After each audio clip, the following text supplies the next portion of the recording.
Hello guys, I was looking at the internet to look for a gimbal that would have a battery replacement, something really easy so we can like shoot a lot of videos during the day and don't worry about battery recharge or problems with the battery.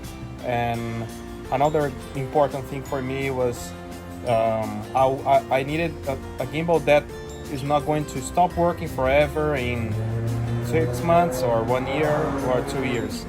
I need one that can follow me, for forever as long as I keep it well.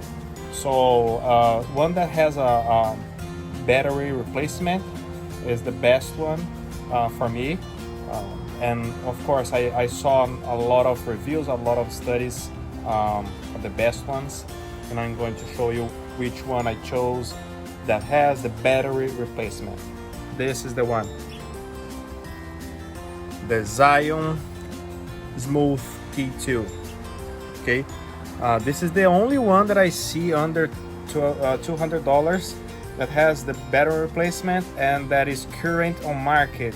I saw other ones, including from this same brand, but was previous ones. So I decided to get one like current one that has better motor, better upgraded firmware, and everything else. So this is the one, and I just open it. This is the one.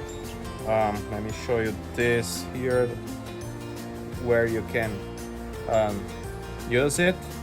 This is the brand, and this is where you just unscrew and you change the battery like really easy. Just unscrew and the battery is there. Just change the battery. All right, really easy. Happy to help.